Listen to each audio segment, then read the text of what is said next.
right, you're on. Imagine the smell of the bacon, or the fresh eggs being cracked, or even the toast that's popping out of the toaster. Today I'm going to talk about why breakfast is the most important meal of the day. I'm going to touch on why you should eat breakfast, what type of breakfast you should eat, and what are the effects of you not eating breakfast. When you eat breakfast, you're telling your body that there are plenty of calories that you have for the entire day. But when you don't eat, that means your body's going to consume the calories instead of burning them off. According to Christy C. Tagney, who is a clinical dietitian at Rush University, says that people who skip breakfast eat slightly fewer calories during the day. They tend to have a higher body mass because your body is not burning the calories that it needs to burn during the day. It's consuming them like I just told you. When you eat breakfast, you're more likely to have a lower BMI, you're consuming less fat throughout the day, and you are more likely to retain information faster and quicker, like throughout your day. Now that you understand why you should eat breakfast, let me tell you the type of breakfast that you should eat. You might think that a donut and a cup of coffee might do the trick. I promise I did this in advance.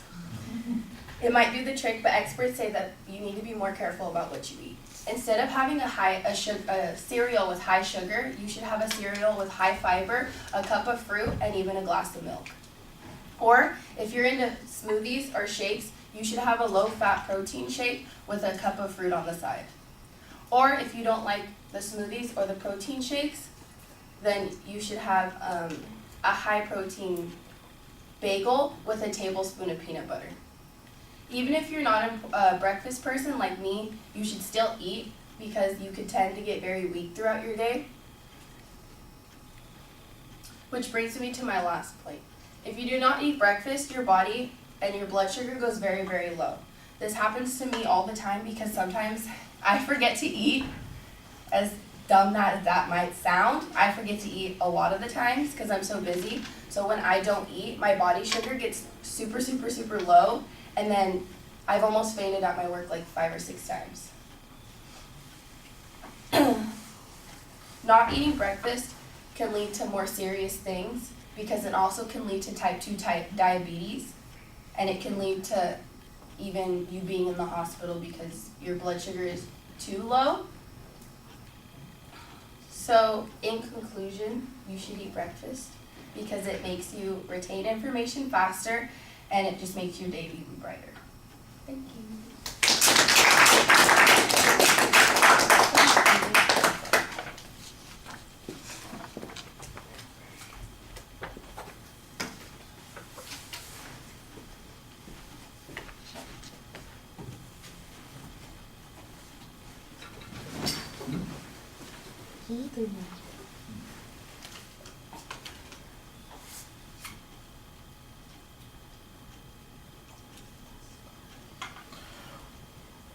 All right, we'll keep this short in keeping with your speech, which was a little bit short. It's only 3 minutes, and so there's a lot of places that you could add information in.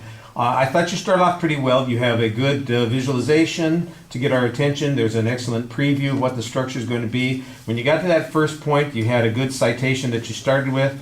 And then after that, everything just mostly feels like it's asserted. There's not really a lot of information that's being used to support it. Some of the examples could be more elaborate.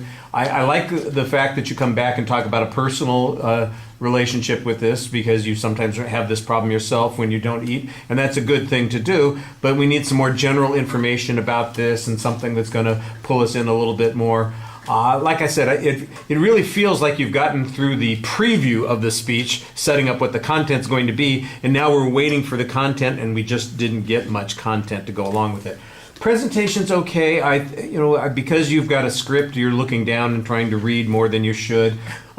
You'd be better off just speaking from an outline and trying to paraphrase what the quote is. You only had the one major quote that you're citing in the presentation, so after that, everything else should be something that you just talked to us about. And I think for the most part, you do just talk to us about it, but because you've got it written down, you feel like I should be looking at it, and that's... Yeah, there's like more information in here, but I just forgot it. Yeah, you can't...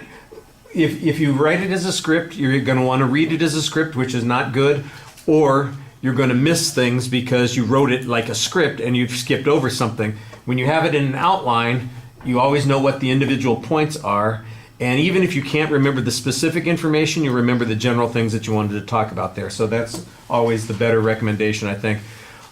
People always talk to me and says, oh, when do you want me to turn in my essay? And I say to them repeatedly, you should not be writing an essay. This is not an English class. If you're writing an essay, you're doing something wrong. You need to know what your speech is. You need to write it as an outline. Okay, thank you.